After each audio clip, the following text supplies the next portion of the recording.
اللہ تبارک و تعالیٰ جب مسلمان کو توفیق دے اور اللہ کی بارگاہ کی جانب وہ رجوع کرے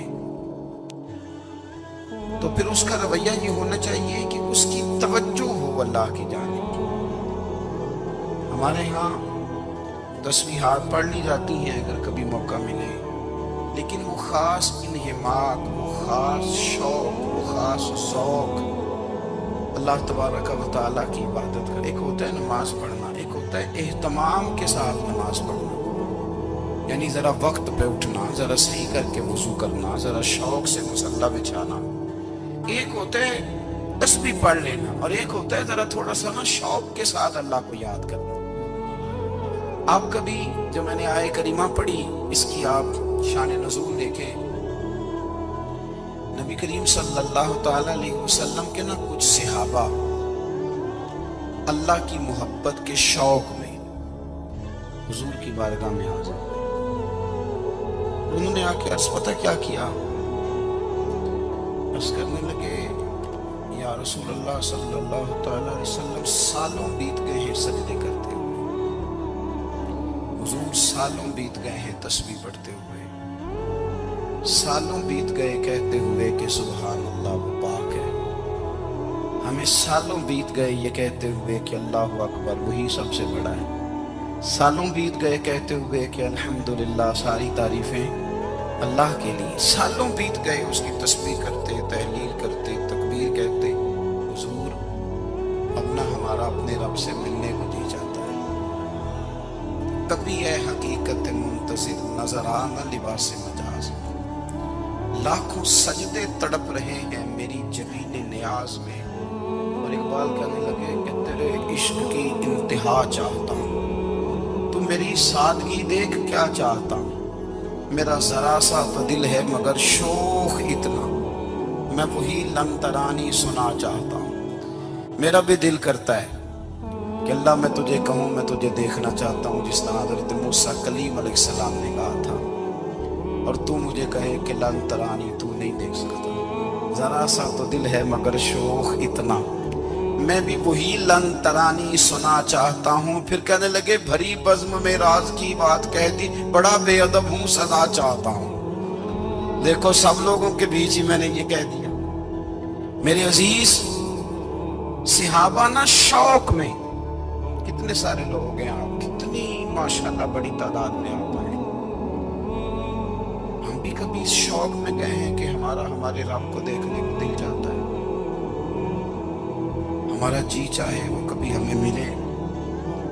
حضرت عبداللہ ابن عمر رضی اللہ تعالیٰ عنہ حضرت عمر کے صاحبزادے، مکہ مکرمہ میں ان کی قبر ہے. میں نے جب انہیں پڑھا تو مجھے ان سے بڑا پیار ہو گیا، لیکن آپ کو پتہ ہے وہاں جا کے کسی شخص کا مزار تلاش کرنا یا پوچھنا ایک مشکل کام ہوتا ہے. تو ایک دفعہ میں مکہ شریف میں حاضر تھا، ایک گاڑی والا ڈرائیور مجھے کہنے لگا کہ مولانا میں آپ کو جانتا ہوں، مجھے آپ سے محبت ہے، ایک بات بتاؤں آپ کو. میں نے کہا بتاؤ. کہنے لگے حضرت عبداللہ ابن عمر کی قبر دیکھنی ہے. میں نے کہا یہ تو نہیں کہہ رہا، یہ کسی نے بندوبست کرایا ہے، یہ اللہ نے تیرے دل میں بات ڈالی ہے، کہ ہو گیا تو لے چل مجھے. حضرت عبداللہ ابن عمر کو نبی پاک نے فرمایا تھا راجل صالح، یہ نیک بندہ ہے، یہ متقی آدمی.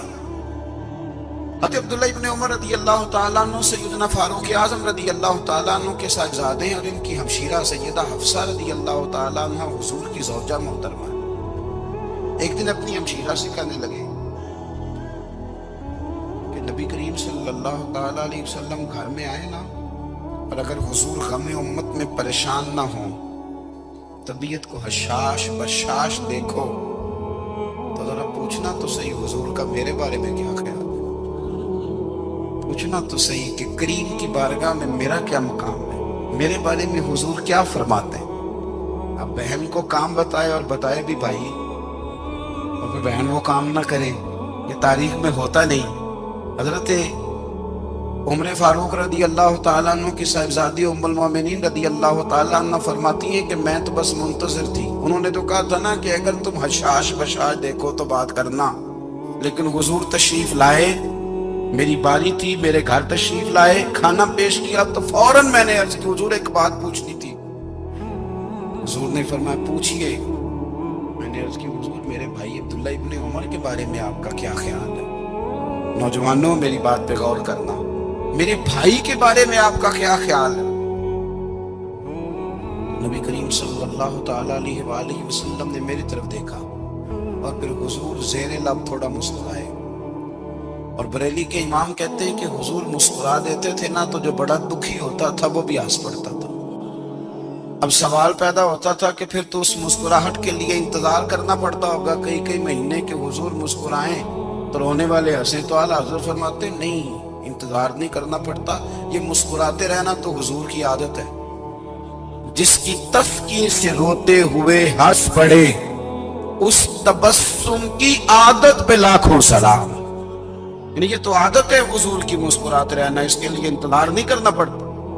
بھائیو آپ خیال رکھیں گے، غور کریں گے، حضرت عبداللہ ابن عمر رضی اللہ تعالیٰ عنہ کے بارے میں پوچھا تو سیدہ فرماتی ہیں کہ نبی کریم صلی اللہ تعالیٰ علیہ وسلم نے زیر لب مسکرائے اور فرمائے حفصہ تیرا بھائی ہے تو اچھا،